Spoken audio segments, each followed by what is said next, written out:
The day I decided to leave, a small gathering had already formed in the office, ostensibly a farewell party orchestrated by my colleagues. Yet, amidst the forced cheer, Joan, the intern who had started at the company alongside me, wore an expression of stark disbelief. Her eyes, wide with a mixture of confusion and something like accusation, fixed on me. "Why are you suddenly quitting?" she asked, her voice barely above the polite murmur of conversation. "You took credit for my work before, and I let it slide. Just stay." Her words, laced with a false camaraderie, scraped against my nerves. Without a word, I brushed past her, a dismissive gesture that sent a ripple of surprise through the small crowd. I grabbed my bag and walked out, the weight of past injustices draped around me like a heavy cloak. In what felt like a lifetime ago, Joan and I had indeed begun our internships at this very company, two hopeful aspirants vying for a coveted permanent position. Driven by almost desperate ambition, I had poured countless nights into crafting what I believed was the perfect proposal, a meticulously researched, innovative plan designed to impress the higher-ups, but fate twisted cruelly. Joan had submitted an almost identical proposal mere moments before I could.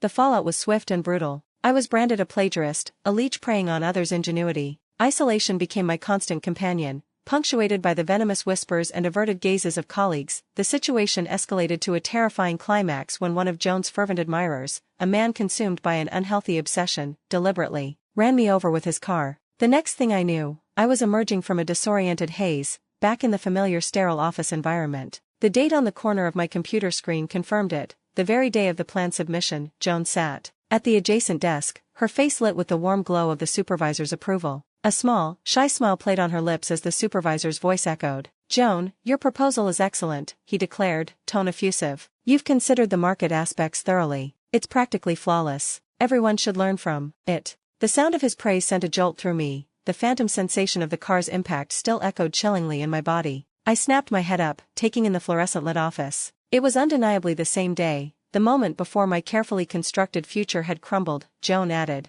demurely basking in the attention. "I even did field research to verify feasibility." Jack, a boisterous colleague, eagerly chimed in. "Yeah, I bumped into Joan at our store over the weekend. Even on weekends, she's gathering data." My eyes glued to the screen displaying Joan's proposal. Every word, every detail, mirrored the plan I had developed in solitude, never shared with a soul. Cold dread washed over me. How could her plan be so perfectly, so impossibly identical to mine? The horrifying events of the previous timeline replayed in my mind. The supervisor turned to me. "Lisa," he said, tone expectant, "it's your turn to showcase your work, but I haven't received your plan since this morning. Did you complete it?" The words caught in my throat. I wanted to say yes, to claim the plan he had just lauded in Joan's presentation. My fingers tightened around the hard drive containing my work. How could I explain the inexplicable similarity? How could I articulate the sinking feeling that history was about to repeat itself? Only this time, I held the power to change it. The crucial difference, I hadn't submitted my proposal yet. A wave of grim determination washed over me. I would not allow the past to dictate my future. Lowering my head, I offered a carefully constructed lie. "Sorry, supervisor," I mumbled, feigning inexperience. "I'm still getting used to the work, so I didn't finish on time." The supervisor's face darkened. He slammed his phone onto the desk, the sharp sound cutting through the silence. "The company isn't here to support slackers. You and Joan are on the same team. She can over-deliver, but you can't even hit the basics. Positions are limited, make the most of it."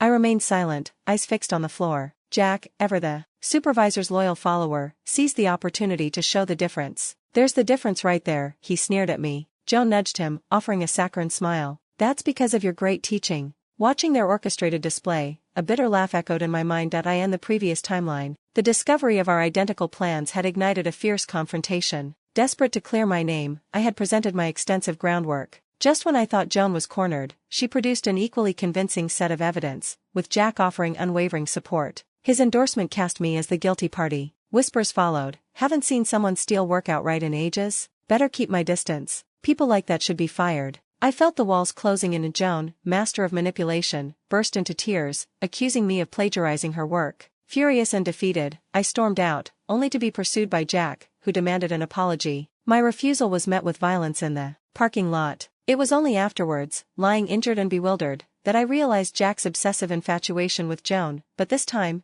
things would be different. I would not only protect my work, they would face the consequences of their actions. As the meeting dispersed, Joan approached my desk, hand reaching for my arm. "Lisa, don't worry," she said, voice dripping sweetness. "I know you're capable. Something must have held you up. You must do your best too. I hope we both stay at the company." Her forced cuteness made my stomach churn, and back at my desk, I ignored colleagues and focused on how she had accessed my plan. Security footage revealed nothing, until the day before submission, the camera near my desk abruptly cut out, dissolved into static. Too convenient, perfectly timed. Had she taken advantage? Caution became my strategy. I locked my computer at every absence, copied all documents to an external hard drive, and deleted files from the office system. The day before the deadline, Joan approached again. "Lisa, how's it going? Need help? We can't delay or the supervisor will notice." I minimized my document. "Almost done," I replied curtly. "I'm almost finished too," she added, confidence chilling. Her amazing idea was the core of my proposal, the solution I had painstakingly developed. The blood ran cold in my veins. That night, I deleted everything and started fresh. Working late, fueled by anxiety and determination, I completed a new proposal before midnight and sent it directly to the supervisor. Surprisingly, I slept well. The next morning, whispers and accusations followed me. Lisa didn't finish her task again, passed someone else's work off as hers.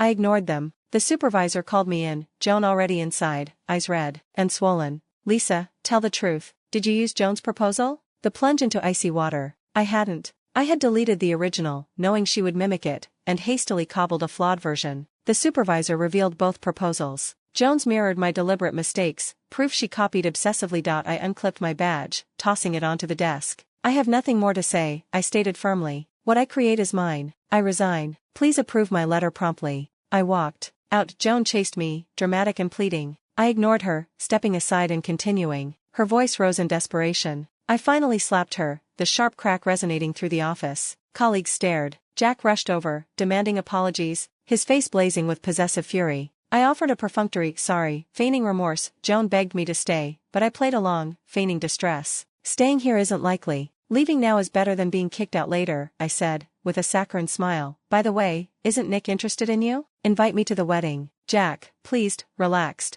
I escaped. At home, my cat hissed at me, sensing the residual tension. My father returned, perplexed. "Something up at work?" I shrugged. "I quit." He laughed heartily, recalling my choice to climb the corporate ladder independently despite the family's offer. I traveled, distant from the office's toxicity. Joan's performance declined. Without my ideas, she floundered. Jack's misguided support couldn't save her. Then Bob, an unassuming man with expertise in curses, revealed Joan had placed a soul-draining curse on me. A small white pill could neutralize it. I devised a plan. Jack would administer the pill to Joan, who, blinded by infatuation, complied. Gradually, fatigue left me. I returned to the office under a low-profile identity. Joan, deprived of my ideas, failed at increasingly challenging tasks. Permanent position evaluations confirmed it. She did not pass. Her erratic behavior escalated. Jack intervened. Then, in a shocking twist, Jack stabbed Joan in a frenzy. She died. He was sentenced to life imprisonment. The mastermind behind the curse was apprehended. Finally, I joined my family business under my father's guidance, free from the treachery and deceit of my former workplace.